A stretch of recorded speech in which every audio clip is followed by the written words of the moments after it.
लकल हम्द या अल्लाह अस्सलातु वस्सलामु अलैका या रसूल अल्लाह अम्मा बाद।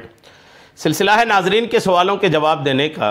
नाजरीन में से एक ने हमारे किसी वीडियो के कमेंट्स में ये पूछा है कि अगर गुस्ल करना फ़र्ज़ हो और नमाज का वक्त तंग हो कि गुस्ल अगर करेंगे तो नमाज का वक्त निकल जाएगा, तो ऐसी सूरत में क्या करें। ऐसा होता है कई बार, जैसे रात को एहतलाम हो गया और फजर के वक्त उस वक्त नींद खुली कि अगर नहाने जाएंगे तो फजर का वक्त निकल जाएगा, सूरज निकल आएगा और फजर का वक्त ख़त्म हो जाएगा। इसी तरह कभी दीगर वक्तों में भी ऐसा हो सकता है। तो किसी के साथ अगर ऐसा मामला दरपेश हो कि गुस्ल करना फ़र्ज हो गया है और लेकिन जो नमाज का वक्त है उस नमाज के वक्त में इतना ही वक्त बचा है कि अगर गुस्ल करने जाएंगे तो जो नमाज का वक्त है वो निकल जाएगा और नमाज कज़ा हो जाएगी, तो ऐसी सूरत में क्या करेगा, क्या शरई हल उस बंदे के लिए है। नमाज पढ़ेगा तो कैसे पढ़ेगा, नमाज पढ़ लिया तो नमाज होगी कि नहीं होगी। आइए तमाम तफसीलात मैं आपको पेश करता हूँ। तवज्जो के साथ अव्वल ताखिर सुनने की सादतें हासिल कीजिए। अगर ऐसी सूरत है तो ये कहा जाएगा कि वो बंदा नजासत अगर उनके बदन में कहीं लगी है, जो सूरत सवाल में बयान हुई, अगर ऐसा है कि गुस्ल फ़र्ज है, वक्त तंग है, गुस्ल करेगा तो वक्त निकल जाएगा, तो उसके लिए हुक्म यह है कि अगर बदन में कहीं नजासत लगी है, नजासत अगर बदन में लगी है, नापाकी के कतरे, नापाकी की चीज़ें अगर बदन में लगी हैं, तो पहले उसको धो लें और तयम्मुम करके नमाज पढ़ ले।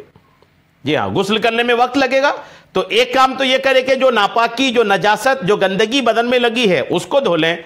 उसको धोने के बाद तयम्मुम कर ले, तयम्मुम जल्दी हो जाता है, तयम्मुम करके नमाज पढ़ ले, फिर बाद में नहाकर उसका इआदा करे। ठीक है, नमाज में बाद में नहा करके उसका क्या करेगा, इआदा करना। इआदा मतलब ये है कि उसको लौटाए, दोबारा पढ़नी पड़ेगी।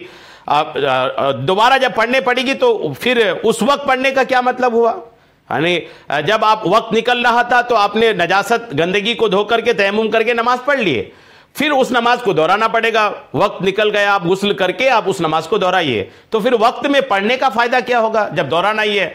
तो वक्त में पढ़ने का फायदा यह होगा कि नमाज कज़ा करने का गुनाह नहीं होगा, नमाज कज़ा करने का गुनाह नहीं होगा। यह एक बहुत बड़ी बात होती है कि नमाज कज़ा करने का गुनाह आपका नहीं होगा।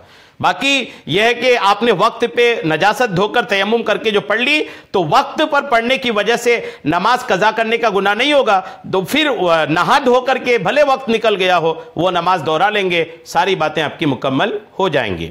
दुर्रे मुख्तार में है कि फल अहवत अय्यतयम्ममा व युसल्ली सुम्मा युईद, ये साफ तौर पर है दुर्रे मुख्तार में कि एहतियात इसी में है कि तयम्मुम करके नमाज पढ़ ले और फिर बाद में उस नमाज को दोहराए। दुर्रे मुख्तार जिल्द 1 सफ़ा 367। और फतवा रिज़विया में है कि तयम्मुम करके नमाज वक्त में पढ़ ले, बाद को नहाकर इआदा करे, बेही युफ्ता, यानी इसी पर फतवा दिया गया है। फतवा रिज़विया जिल्द 1 सफ़ा 586।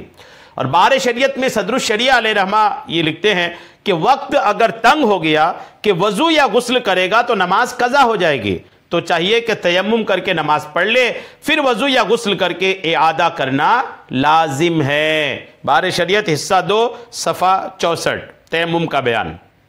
बहरहाल वाज़ेह है, उम्मीद है बातें आपको समझ में आ गई होंगी। अल्लाह करीम हम सबको शरीअत के तमाम मसाइल सीखने, समझने और उस पर अमल की तौफीक अता फरमाए।